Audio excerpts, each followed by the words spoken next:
the equipment. Now, here's the board you came pirouetting in on, as compared to an old board which must be, what, 15 years old, right, 10, 15? Good 15 years old. Okay, what's the difference? It's fairly obvious right there.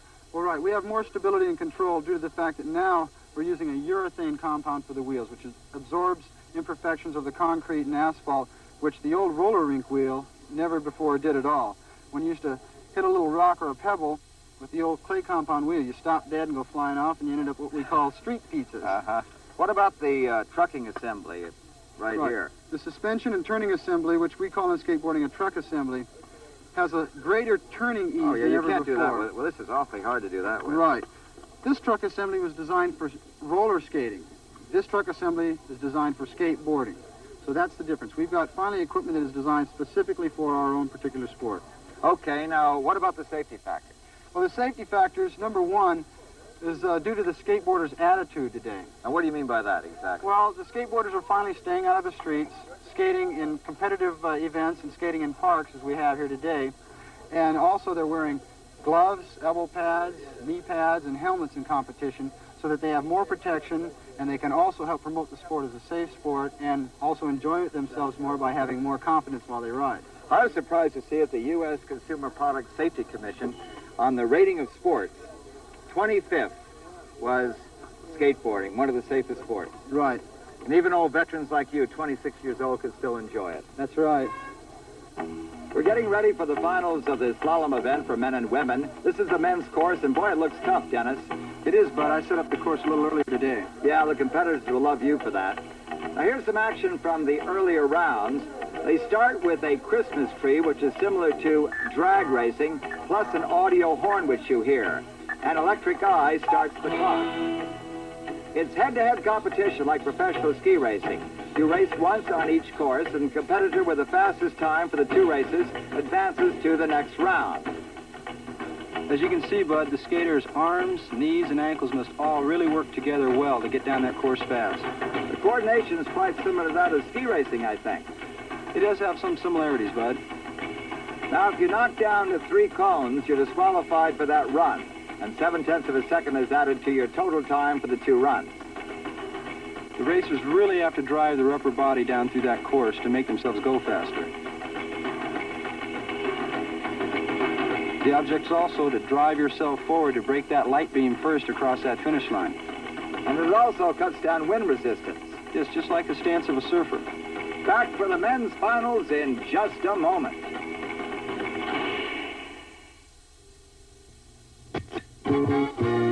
Ford dealers got new spring wheels, lively wheels to get away. Turn on, turn on, turn on, turn on the spring wheels. Like the Pinto cruising wagon, Ford's newest idea in banning. Or this lively-looking Pinto with its inexpensive pop-up open-air roof. Turn on, turn on, turn on the spring wheels. Roll on in and turn on to the liveliest, best-looking wheels your Ford dealer has ever had.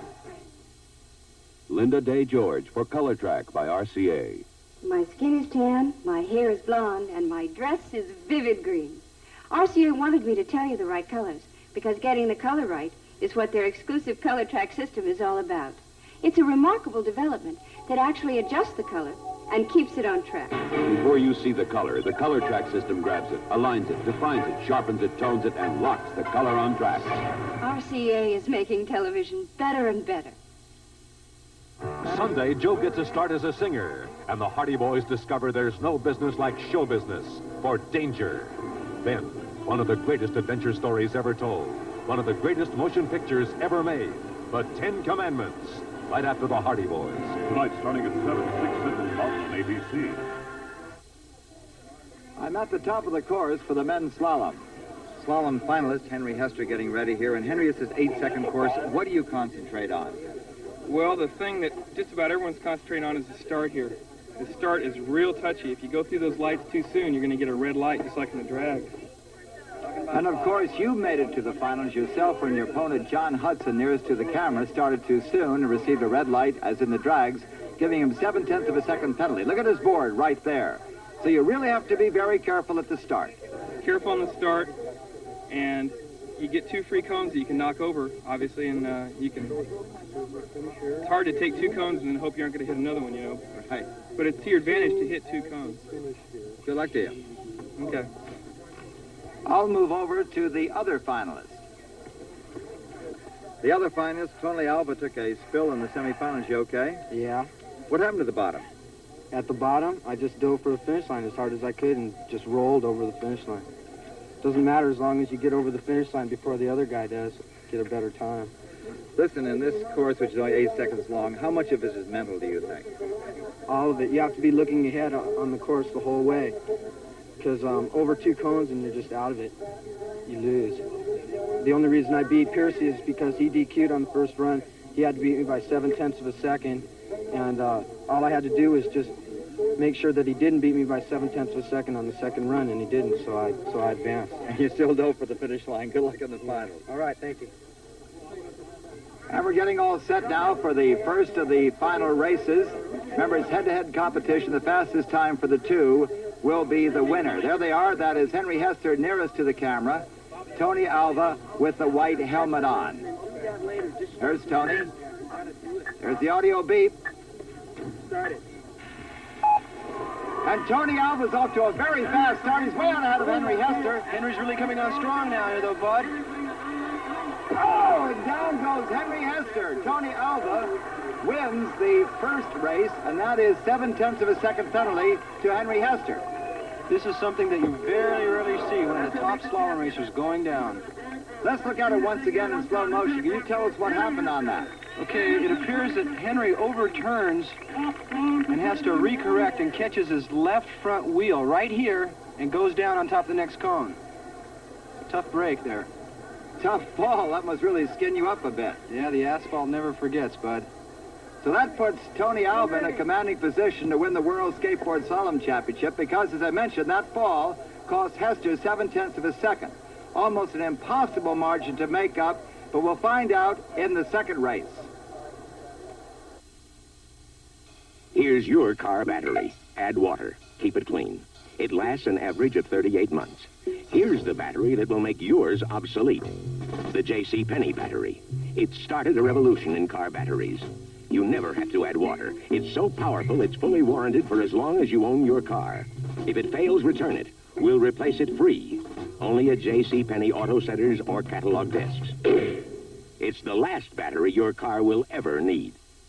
It's your face that chick. Love it. It's your face that chick.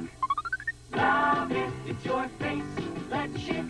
Love it. Chick loves your face with Super 2, the only twin-blade cartridge with a Teflon coating that makes closeness really comfortable. It fits track 2 handles, and it really loves your face. It's your face that chick. Love it. Chick Super 2, regular or adjustable. We're getting ready for the final slalom run between Tony Alva and Henry Hester, which will decide the world slalom champion. And here's a fan just as interested as I am. With me is another skateboarder, Mike Johnson. What satisfaction you get out of the sport? Oh, I don't know. I think it's just, feeling that I'm doing it on my own. And, if I get up and do it, then I know that, I did it. I don't need any help from anybody else. Just a lot of fun.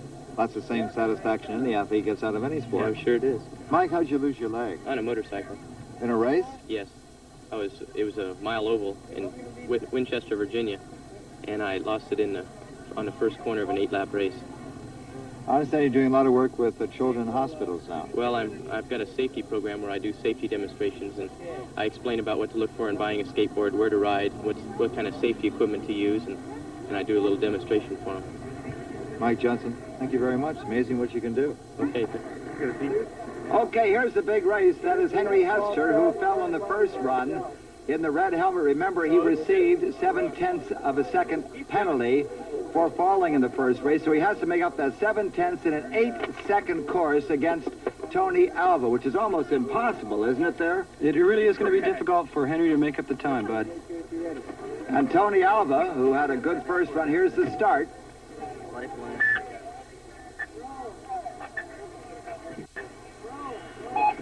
There they go. Oh, Henry Hester's off to a great start. Way on ahead of Tony Alva, Dennis. He's really got it together on this run, bud. They both knocked down 2 cones. That's okay. And Henry wins by 0.8 of a second, wins the World Slalom Championship over Tony Alva by 1/10 of a second. There they are driving for the finish. Henry Hester showing that championship form that makes him the most consistent winner in skateboard slalom racing today. There they are, Henry Hester and Tony Alva. I've been most impressed with the sportsmanship shown by the competitors so far today. Henry Hester in the red helmet, world men's slalom champion. While we're waiting for the women's slalom course to be set up for their finals, let's move to a different section of the park called the bowl area, where the cross-country relay race was held earlier, won by the Santa Cruz skateboard team. Now, Dennis, to me, this looks like a group of shallow swimming pools constructed by a contractor who's having serious differences, perhaps, with his architect. Actually, Bud, this park is designed scientifically to control the skater's velocity and G-force that he experiences while skating a vertical terrain, and also to give him a lot safer environment to skate within. And the markers, the cones you see, are for the cross-country race that was held earlier. They simply designate the course which covers the entire pool area. Now let's watch some of the highlights of the cross-country race, which was won by the Santa Cruz skateboard team. Here we see the first racer coming up, Bobby Piercy.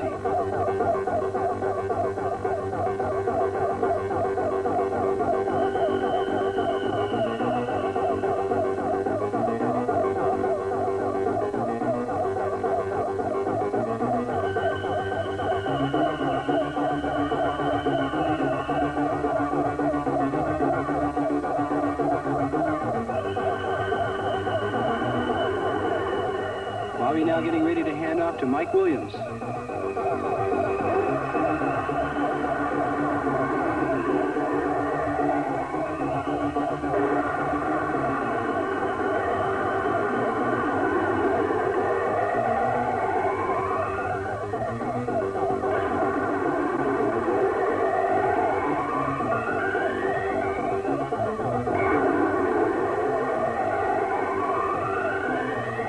Now to teammate John Hudson. The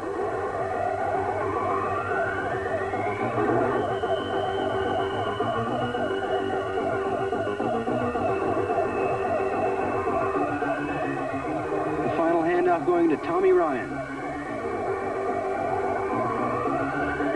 The winning combination for the cross-country relay race. Aerosol. Not an economical way to apply deodorant. In fact, you'd use up this 4-ounce can of the leading aerosol, buy another, use it up, buy a third, use it up, before you'd use up 1 2.5-ounce Speed Stick. Men and Speed Stick is solid deodorant, an even, effective layer of protection you apply directly. Nothing's wasted. That's why 1 million more Americans took our advice last year. They got off the can. They got on the stick. We're going to take the worst of these junk cars, give it a showroom finish, using no wax, with this incredible new product, Starbright. In 30 minutes, under a scorching sun, and without muscle. I'm going to give this car a dazzling shine that'll last up to a year. Starbright. It's like getting a paint job for $3.95. And you should see what it does to new cars and boats. Starbright's Super Car Care line is available wherever automotive products are sold. Saturday, live on ABC, Chris Evert goes after her third consecutive title in the World Series of Women's Tennis. Top bowlers compete head-to-head for $70,000 in the Pro Bowlers Tour.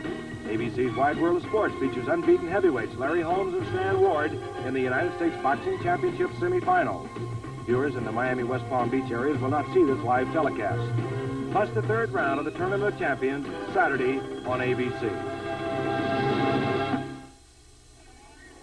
We're getting ready for the Women's World Slalom Championship, same rules as the men. Head-to-head competition with the fastest total time of the 2 runs, the winner. Also, same penalties. Knocking over 3 cones, you're DQ'd, and it costs you 7/10 of a second. And the women use the same hill as the men. Now, here are the 2 finalists. This is Kim Cespedes is in the finals, and Kim, these early cones look like they're tough the way they're set, are they, or not? Yeah, you got to go around just right the way it feels right. You can't go too wide. You got to cut it as close as you can. Is that the hardest part of the course? Yeah, the top is the hardest. When you get down below, it's easier because you can go a little faster and gyrate. Good luck. Thank you. The other finalist is Ellen O'Neill. I just spoke to Kim, and she says the upper part of the course is far tougher than the lower part. How do you feel? Definitely. You got to keep your balance in the center of your board. Towards the bottom, you can start pumping, but up here, you just have to be really careful. Have you raced Kim before? When we were practicing. That's the only time. Well, good luck to you. Thank you.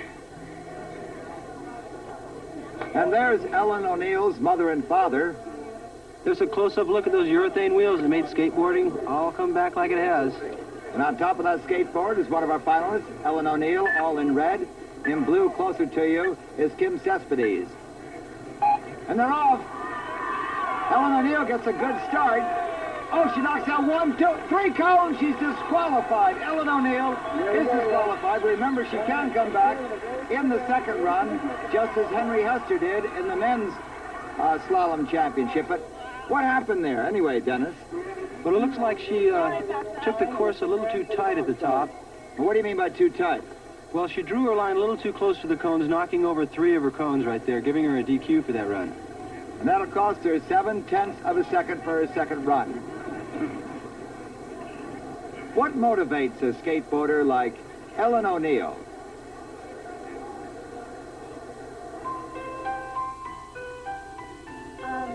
My skateboarding started a long time before my gymnastics. I used to just play around in the front yard with my brother. And then the beginning of my junior year, I tried out for the gymnastics team at school. And I started using a lot of my gymnastics into my skateboarding. That was just about the time I started competition. My gymnastics fit in really nicely because I could keep limber and also do my skateboarding at the same time. I come home from school now about 1:15, and if I'm not working, then I can practice. I get off work at 6, so if it's cool in the evening, I can go out from about 6 to 8, so it's good timing. I've mastered most of the easy tricks, but in competition now, they're stressing the difficulty of the maneuvers along with your style. So I'm trying to work on harder tricks. You have to let the child express themselves in the way that they're best able to. And she's able to do this, and she enjoys it very much. It gives her an outlet that she apparently needs. All young people need to be recognized in some way. She did make a commitment to Christ about 4 years ago, and recently she turned her skateboarding over to the Lord. From that time on, things just began to happen. A man at the Long Beach contest asked her, "Where do you think skateboarding is going to take you?" And she said, "Wherever God wants it to." She said, "I didn't even believe it came out of me," but that's what she believes. She doesn't know, she doesn't make a big production out of it, but it's very important to her and very real and a good part of her life.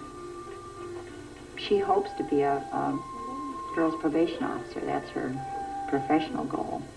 But in the meantime, this is a wonderful outlet for her. And we're glad that she has something like that.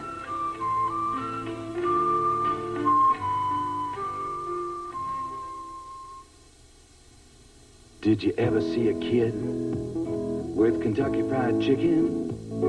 It's finger-licking good. There's no fussing or picking. Your kids will really love Colonel Sanders' country cooking. Kentucky Fried Chicken, it's America's country good meal. Kids really love that chicken. America's country good meal. He stood 3'4" as he walked through the door of the United DC tent. He was a mighty big man, and they gave him his due. He was the boss, and they were his friends. He's the boss of the friendly sky. They poured 3 fingers of his favorite brand, then rolled out the good times where he sat. As he left on his summer adventure, his friends hoped one day the boss would be back. Fly the friendly skies of United. Where you're the boss. Tom falls in love for the first time on 8 is Enough, Tuesday on ABC.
We're preparing for the second race between Ellen O'Neill and Kim Cespedes. Ellen has to make up 7/10 of a second after knocking over 3 cones on her first run. There's Kim, who's out ahead. Getting ready for the start.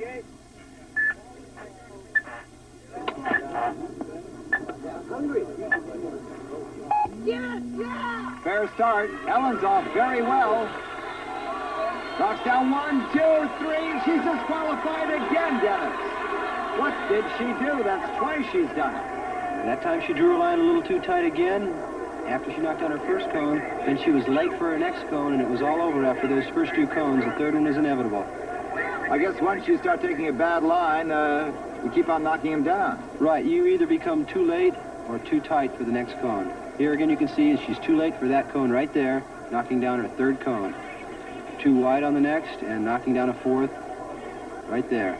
And that disqualifies her automatically. A tough break. But there they are.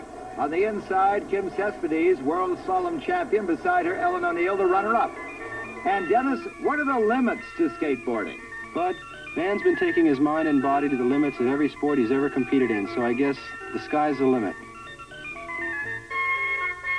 Well, it certainly has been exemplified from what we've seen here this afternoon at the World Skateboard Championships. Could one be as impertinent as to say about skateboarding, Dennis? It's perhaps a little ragged now, but grace will follow where there's a chance for glory. Bud Palmer with Dennis Shufeldt saying goodbye from the World Skateboard Championships. And now Wide World of Sports moves on, and the subject, horse racing. Ladies and gentlemen, welcome to Aintree in England. Just outside Liverpool, Wide World of Sports is once again back at this famous steeplechase course. 2 1/4 miles around, and the horses have to do it twice, a total of 4 1/2 miles and 30 obstacles. I'm Bill Fleming, and today we are joined by Britain's most famous race commentator, Peter O'Sullivan. Peter will be calling the race for the BBC, and Peter, we're indebted to the BBC for all of its marvelous pictures for this classic. I don't know what it means to you to come back here year after year, but I get a kind of a tingling sensation every time I see the course. Bill, as you said, there's no race in the world like it. I've covered races throughout the world, and this is really a unique test of courage, stamina, endurance. Everything is required. And when you call the winner past the post here, you've called by a man and a horse who really achieved something. You know, I think we ought to talk, while we have your expertise for these few moments, about, first of all, the horses themselves. Now, we have 43 horses that are supposed to start in a very short time. It would be impossible, I suppose, to pick a favorite or even a couple. But could you say a word, let's say, about Red Rum? Well, you couldn't say anything about the race without talking about Red Rum, of course. He's a great little character. He's a bit of a freak of a horse. I mean, I saw him back here in his 2-year-old days, dead heat over 5 furlongs in a selling race. And now one's called him home in the first 2 in the last 4 nationals, and once winning with 12 stone. And he's just run in the 4 nationals, and he's been either first or second in all of them. Incidentally, 12 stone is 168 pounds. Red Rum will have 162. That's the top weight today. Number 4 is Davy Ladd, the youngest horse in the race at 7 years, winner of the Gold Cup a month ago. This is Andy Pandy. Incidentally, Davy Ladd is 8-1 now, and Andy Pandy is 9-1.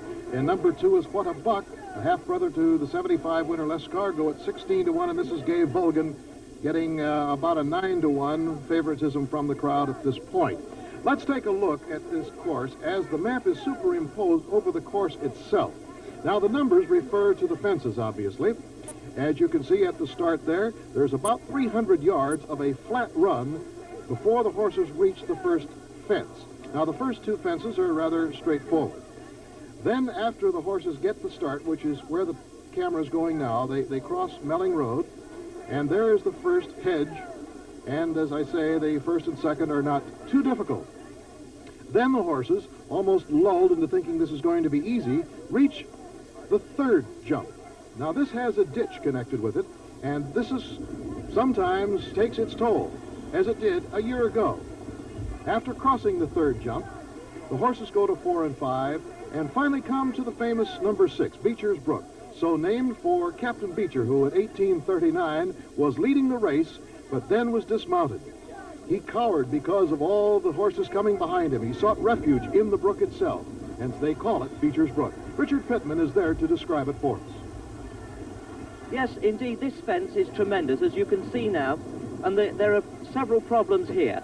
If a horse comes in and puts a short stride in on the takeoff, he'll get a lot of height and drop in onto this bank, and won't be able to keep his legs. He'll roll backwards towards the ditch.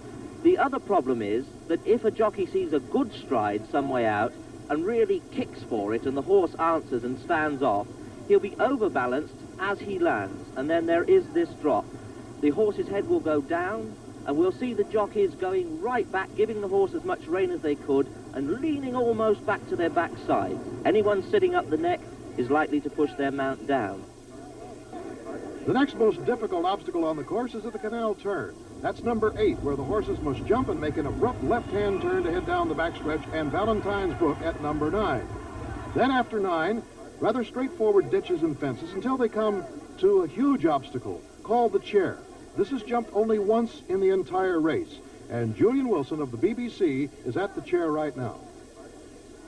And this fence, which is traditionally named after the great chair that looks down on the obstacle, is 5'2" high from the takeoff point. This ditch that I'm in at present is 6 feet wide, and the entire span of the obstacle from takeoff to landing is about 15 feet. It's certainly the biggest obstacle on the course, and very often the most frightening. One of the great hazards is the build-up of loose horses on the first circuit of the race. Now, this happened 2 years ago. The loose horses went first one way, then the other. The horses behind had to take avoiding action. Luckily, the horse in front had jumped the fence well and boldly, and what could have been a monumental pile-up was avoided. Let's talk about Fleming. And today we are joined by... Well, you couldn't... And now Wide World of Sport. He'll get a lot of height and drop in onto this bank, and won't be able to keep his legs. He'll roll backwards towards the ditch. The other problem is that if a jockey sees a good stride somewhere, where the horses must jump and make an... The fence well and boldly, and what could have been a monumental pile-up was avoided. Let's talk about jockeys. We have a rather unique situation. We have a jockey who is in here, Jeff King, for his 12th time. We have a new jockey in his first on Nerio, who's only 19 years old, and we have another first. Yes, we have a lady jockey for the first time, and this just adds another exciting dimension to a unique event, and I personally welcome it. I think it's marvelous, and I just hope that Charlotte Brew gets around safely. I hope that applies to everybody. Well, I think that's kind of interesting. She's now rated at 200 to 1 to win, but the bookies, I understand, are actually taking and making odds about her getting around. Sure, yes. They offer 8 to 1 against her completing the circuit. What do you personally... circuits, that is. Right. You think she'll do it? Well, I think, Bill, she can succeed if she concentrates just on getting round. If she tries to get into the action too early, then I think her horse Barony Fort will find the tempo too much for him, and I think they'll probably get in trouble.